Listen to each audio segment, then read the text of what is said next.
Merci de nous avoir rejoints. Vous êtes donc le directeur du Centre de formation métier du jeu de Lyon. Vous êtes aussi l'auteur d'une thèse sur le jeu et la maladie d'Alzheimer. Vous êtes chargé d'enseignement à l'université Lyon 2 dans le département des sciences de l'éducation. Première question, elle est simple. Est-ce que les bienfaits du jeu sont aujourd'hui une réalité scientifique prouvée ? En effet, grâce au reportage que vous venez de diffuser, nous avons prouvé effectivement certains bienfaits du jeu. On reste modeste puisqu'il s'agissait d'une étude pilote sur 54 malades, mais elle a révélé déjà plusieurs choses. D'une part que le jeu permettait de faire évoluer le bien-être des résidents, c'est-à-dire qu'après une séance de jeu, un malade d'Alzheimer se sent mieux, un petit peu à l'image d'une course à pied ou de toute autre activité qui pourrait libérer certaines tensions. Le deuxième effet qu'on a pu démontrer, c'était au niveau des interactions sociales et de la qualité de vie des résidents.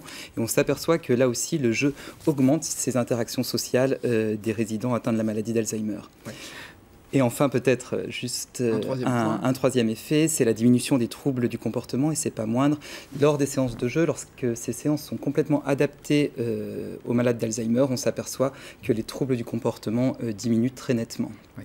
Et on va dire que c'est pas une réflexion scientifique à la base qui vous a amené à ces conclusions, on va dire que c'est plutôt une approche humaine. Oui, clairement, on est dans le registre des sciences humaines. Après ça, on peut avoir c'est ce qu'on est allé chercher, une validité scientifique. Ouais. Mais avant tout, c'était une intuition de s'apercevoir que les séances de jeu semblaient convenir aux personnes atteintes de la maladie d'Alzheimer.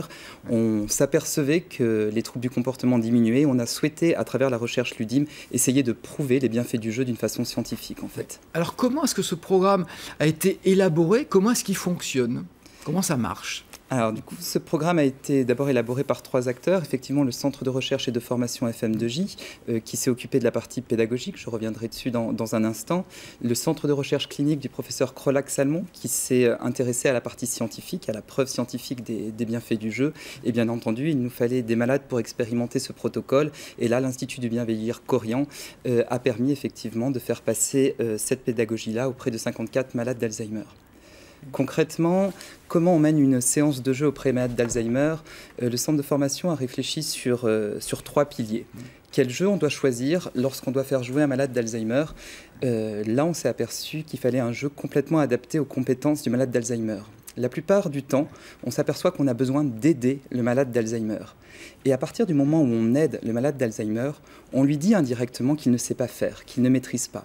Comment voulez-vous avoir du plaisir lorsqu'on est le témoin de son incompétence? Donc, dans l'idée du jeu, c'était d'essayer de trouver un support relativement facile, ou du moins relativement adapté, pour que le malade d'Alzheimer puisse pouvoir interagir avec ce support de façon autonome, pour pouvoir le maîtriser. Je crois que dans la vie, et qu'on soit malade d'Alzheimer, qu'on soit adulte ou enfant, le plaisir ne vient que de ce qu'on maîtrise. On ne peut pas prendre plaisir dans une situation qu'on ne maîtrise pas. Donc, il y avait toute cette réflexion autour des objets.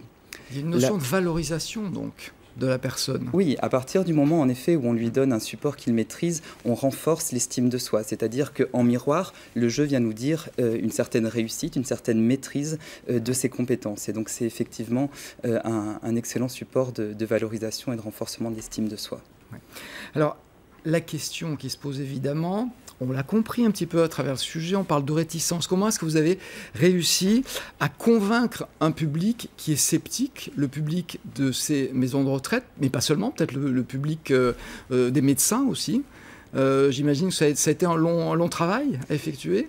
Oui, il n'a pas été si long que ça, mais c'est vrai qu'on doit lever 2 résistances. Dès qu'on parle du jeu, en arrière-pensée, je crois que tout le monde a cette idée de peur d'infantilisation d'une part, et ce côté un petit peu futile. C'est pas sérieux le jeu, quand on est ludothécaire, quand on est animateur, est-ce qu'on a réellement un métier sérieux? Donc il y a ces 2 représentations culturelles liées à l'enfance et liées au futile qu'il faut réussir à lever. Alors comment est-ce que vous les levez justement? Comment franchir cette barrière a priori insurmontable? Oui. Alors c'est plus facile en 2015 de franchir cette barrière insurmontable, tout simplement parce qu'en 2015 on est clairement dans une société ludique. Aujourd'hui tout le monde s'autorise à jouer, les managers, l'entreprise. On n'a plus besoin d'être enfant pour s'autoriser à jouer. Par contre, on s'aperçoit quand même que le jeu ne doit pas rester aux portes d'une maison de retraite. Et là, on a besoin de démontrer encore l'intérêt du jeu lorsqu'il est appliqué au champ de la gérontologie. Et c'est un surcroît de travail aussi peut-être pour ceux qui sont justement chargés de faire jouer ces personnes âgées. On va dire que c'est plus compliqué que de les laisser dans leur coin.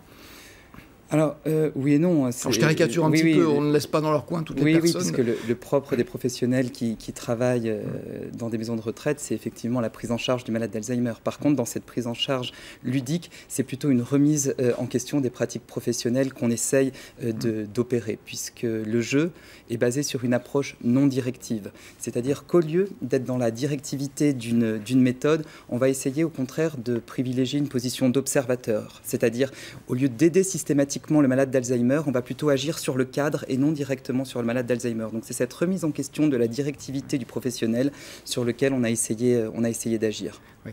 Alors, ce qui les a convaincus, finalement, c'est quoi? Parce qu'on sait qu'on est dans un monde où il paraît plus simple de donner un médicament pour éliminer un problème ou pour le mettre un petit peu de côté. On est dans un monde aussi où le financement est important, des questions de rentabilité.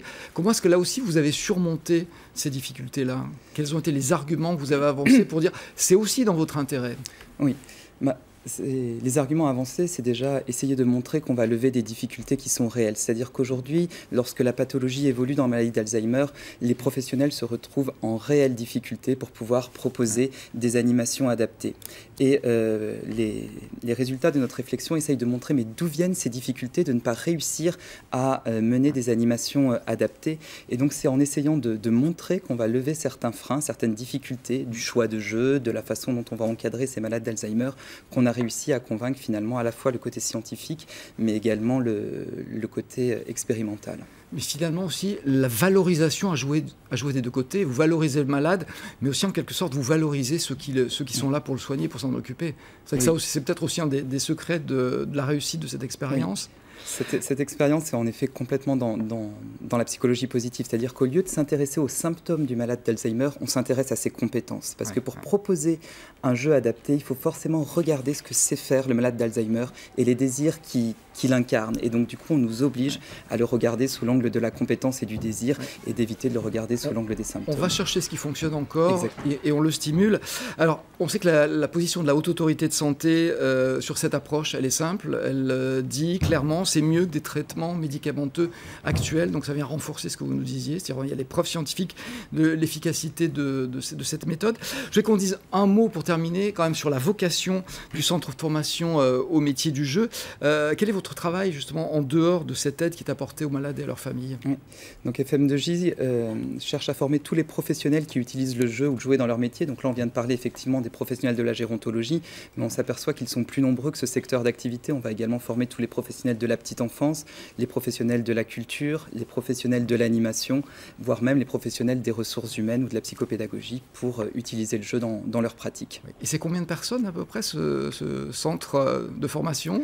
Alors nous, au jour d'aujourd'hui, on forme 2000 professionnels par an au niveau national. Ouais. Et vous avez bien évidemment espoir que cette méthode que vous avez mise en place soit généralisée un petit peu partout. Il y a des premiers signes positifs et encourageants. Oui, en fait, le reportage que vous venez de voir est une étude pilote sur 54 malades et effectivement, les résultats encourageants que nous avons eus sur cette étude nous donnent effectivement envie d'aller un petit peu plus loin, à plus grande échelle, pour essayer d'avancer dans nos réflexions. Très bien. Écoutez, bravo. Merci d'être venu nous expliquer justement cette nouvelle méthode. Merci à vous.